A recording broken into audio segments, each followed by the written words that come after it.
Hello everyone, welcome to our YouTube channel for learners. आज के session में हम करेंगे 25 मई के करंट अफेयर। तो चलिए वीडियो को शुरू करते हैं। आज का हमारा पहला क्वेश्चन है, कौन सी कंपनी भारत केंद्रित सबसे बड़ी अंतर्राष्ट्रीय submarine cable international submarine cable system का निर्माण कर रही है। तो कौन सी कंपनी है? ये कंपनी है रिलायंस जियो। ये उन दो देशों के बीच होगा, जैसे उन दो देशों के बीच बिछाया जाएगा पानी में केबल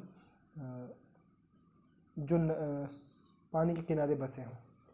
तो इससे इंटरनेट की सुविधा पहुंचाई जाएगी, दोनों देशों के अंदर आदान प्रदान होगा इंटरनेट सुविधा का, तो इसलिए बिछाई जाएगी। तो कौन बिछाएगा? रिलायंस जियो, ऑप्शन बी। आते हैं अगले क्वेश्चन पे। विश्व मधुमक्खी दिवस प्रत्येक वर्ष कब मनाया जाता है? जिसे बोलते हैं एपीकल्चर, मधुमक्खी पालन को बोलते हैं एपीकल्चर। तो ये हर वर्ष मनाया जाता है 20 मई को। और इस बार इसका थीम क्या था? बी इंगेज,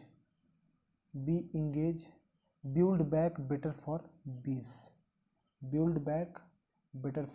बीस। और मधुमक्खी पालन का श्रेय किसको जाता है? मधुमक्खी पालन का श्रेय जाता है एंटोन जानसा। स्लोवेनिया के हैं ये। इनका जन्म हुआ था 20 मई 1734 को। 20 मई 1734 को इनका जन्म हुआ था। इसी उपलक्ष्य में 20 मई को हर साल मनाया जाता है इंटरनेशनल विश्व मधुमक्खी दिवस। Clear? 57th EY renewable energy country attractiveness index RECAI में भारत का कौन सा स्थान रहा? तो इसमें भारत किस स्थान पे रहा?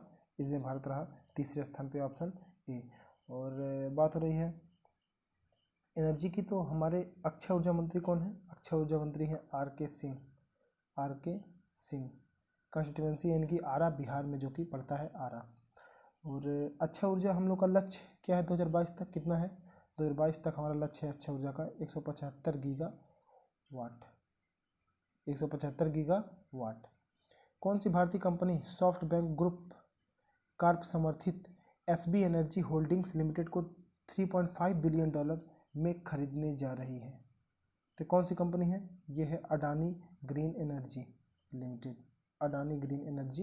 लिमिटेड। $3.5 बिलियन मीन्स करीब 25,000 करोड़ रुपए होते हैं। 3.5 बिलियन। चीन द्वारा किस देश के सहयोग से तियानवान और सुदापू परमाणु ऊर्जा संयंत्रों का निर्माण किया जा रहा है? तो ये चीन और किस देशों के सहयोग से हो रहा है? ये चीन और रूस मिलकर कर रहे हैं, तो ऑप्शन बी रूस। और रूस की पहली कोविड की दवा रूस ने बनाई थी, क्या नाम था उसका? उसका नाम था कार्निवैक कोव। और इंडियन एम्बेसडर कौन है रूस में? रूस में इंडियन एम्बेसडर हैं DB वेंकटेश वर्मा। रूस की स्पेस एजेंसी है रॉसकॉसमॉस। केंद्र सरकार ने हाल ही में डाई अमोनिया फॉस्फेट डैप उर्वरकों की सब्सिडी को कितने प्रतिशत बढ़ा दिया? पहले 500 था, अब 1200 हो गया है। तो अगर आप कैलकुलेट करेंगे तो आएगा 140%, ऑप्शन सी 140%। रसायन व खाद्य उर्वरक मंत्री कौन है हमारे? सदानंद गौड़ा। ज्योति कृष्ण दत्त जिनका हाल में निधन हो गया, किस संगठन के पूर्व महानिदेशक थे? ये थे राष्ट्रीय सुरक्षा गार्ड, ऑप्शन ए राष्ट्रीय सुरक्षा गार्ड। अभी कौन है? अभी हैं एम ए गणपति।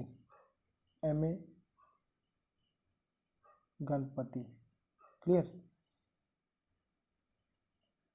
किस देश ने एशियाई मूल के अमेरिकियों और प्रशांत द्वीप समूह के लोगों के खिलाफ नस्ली घृणा से प्रेरित अपराधों से निपटने के लिए एक विधेयक को मंजूरी दी है? तो ये किया है अमेरिका ने जो है नस्ली जो घृणा है उन अपराधों से निपटने के लिए विधेयक को मंजूरी दे दी है। तो ऐसा करने वाला अमेरिका हो गया है। अब आते हैं हमारे अगले क्वेश्चन पे। की राजनारायणन जिनका हाल ही में निधन हो गया, किस भाषा के प्रसिद्ध लेखक थे? ये थे तमिल के, ऑप्शन सी तमिल।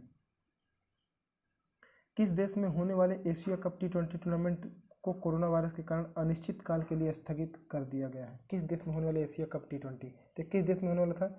ये होने वाला था श्रीलंका में, जिसको अनिश्चित काल के लिए स्थगित कर दिया गया है। भारत और किस देश ने हाल ही में सैन्य सहयोग के साथ साथ समुद्री मुद्दों पर समझौते ज्ञापन का नवीनीकरण किया है? तो किसने किया है ये? भारत और ओमान ने। ओमान। अभी एक तूफान आने वाला था, तूफान यास, अब आ चुका है तूफान यास। तो तूफान यास नाम किसने दिया था? ये भी ओमान ने ही दिया था, तूफान यास। तूफान यास की कैपिटल है मस्कट। Muscat, clear. और मुद्रा यहाँ की Omani riyal, Omani riyal. INS Rajput को 21 मई को नेवल डॉकयार्ड विशाखापत्तनम में सेवा मुक्त किया जाएगा। इसे किस वर्ष में भारतीय नौसेना में शामिल किया गया था? तो इसको 1980 में भारतीय सेना में शामिल किया गया था। और अभी इसको जो है सेवा मुक्त किया जाएगा। तोड़ा जाएगा कि नहीं, ये बात की बात होगी। देखिए, दो चीज़ें होती हैं। अगर कोई जैसे कोई जहाज़ होती है, कोई सबमरीन होती है, तो उसको या तो तोड़ा जाता है और या तो सेवा मुक्त करके उसको म्यूजियम में रख दिया जाता है। तो इसको USSR ने दिया था, USSR ने, सोवियत रूस ने दिया था भारत को। तो जो कि अब सेवा मुक्त किया जाएगा। तो कहाँ पे किया जाएगा? विशाखापत्तनम में।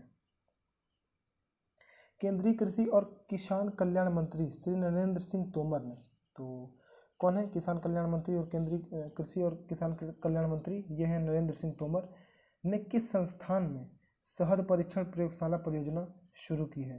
तो किसमें की है?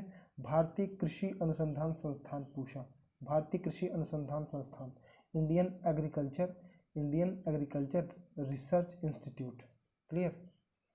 और पहली शहद परीक्षण प्रयोगशाला कहाँ बनी थी? ये बनी थी गुजरात में। गुजरात में कहाँ? गुजरात में आनंद जिला है एक, आनंद जिला, वहाँ पे बना था पहला शहद प्रशिक्षण प्रयोगशाला। भारतीय प्रतिस्पर्धा आयोग ने 20 मई को अपना 12वां स्थापना दिवस मनाया। CCI की स्थापना किस वर्ष हुई थी? भारतीय प्रतिस्पर्धा आयोग की स्थापना किस वर्ष हुई थी? तो ये हुई थी 2009 को। 2009 को, 20 मई 2009 को हुई थी। तो इस बार 12वां स्थापना दिवस मनाया गया है भारतीय प्रतिस्पर्धा आयोग का। और उसके चेयरमैन कौन है? भारतीय प्रतिस्पर्धा आयोग के चेयरमैन कौन है इस समय? इस समय है अशोक कुमार गुप्ता, अशोक कुमार गुप्ता। प्रधानमंत्री स्वास्थ्य सुरक्षा योजना, प्रधानमंत्री स्वास्थ्य सुरक्षा योजना के तहत अब तक कितने अखिल भारतीय आयुर्विज्ञान संस्थान एम्स की स्थापना को मंजूरी दी गई है? तो कितनों को दी गई है? ये दी गई है 22 को। तो 22 को तो हुई है बहुत पहले से ही। 22 में से कितने बनकर तैयार हो गए हैं? 6 बनकर तैयार हो गए हैं और 16 अभी निर्माणाधीन है, क्लियर। 16 अभी बन रहे हैं। तो 6 जो बने हैं वो कौन कौन से बने हैं? वो भोपाल का एम्स और जोधपुर का एम्स, पटना का एम्स, भुवनेश्वर का एम्स, रायपुर का एम्स, ऋषिकेश का एम्स, क्लियर। कौन है इसके डायरेक्टर? एम्स के डायरेक्टर हैं संदीप गुलेरिया, संदीप गुलेरिया। हाल ही में किस मंत्रालय ने समुदाय आधारित समावेशी विकास CBID कार्यक्रम शुरू किया है? CBID कार्यक्रम किसने शुरू किया है? ये शुरू किया है सामाजिक न्याय और अधिकारिता मंत्रालय ने, जिसके मंत्री हैं थावर चंद गहलोत। इसके मंत्री हैं थावर चंद गहलोत, क्लियर। दहानू घोलवड सपोटा, दहानू घोलवड सपोटा, जिसे भौगोलिक संकेतक GI टैग मिला है, इसने प्राप्त किया है। किस राज्य में इसकी खेती की जाती है? तो भारत के किस राज्य में इसकी खेती की जाती है?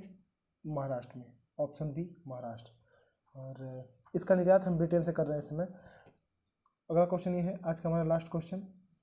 भारत में प्रतिवर्ष आतंकवाद विरोधी दिवस कब मनाया जाता है? तो आतंकवाद विरोधी दिवस कब मनाया जाता है? ये हर साल मनाया जाता है 21 मई को। क्यों मनाया जाता है 21 मई को? क्योंकि इसी दिन राजीव गांधी की हत्या कर दी गई थी एक आतंकवादी संगठन के द्वारा, LTTE आतंकवादी संगठन के द्वारा इनकी हत्या की गई थी 21 मई को। तो उसी दिन मनाया जाता है आतंकवादी विरोधी दिवस। तो ये आज के हमारे 18 महत्वपूर्ण क्वेश्चन। अगर आपको वीडियो अच्छा लगा, वीडियो को लाइक करें और वीडियो को शेयर करें अपने दोस्तों के साथ, चैनल को सब्सक्राइब कर लें और बेल आइकन भी दबा दें ताकि आगे आने वाले वीडियोज़ का नोटिफिकेशन आप तक पहुँचते रहे सबसे पहले। Thanks for watching for learners.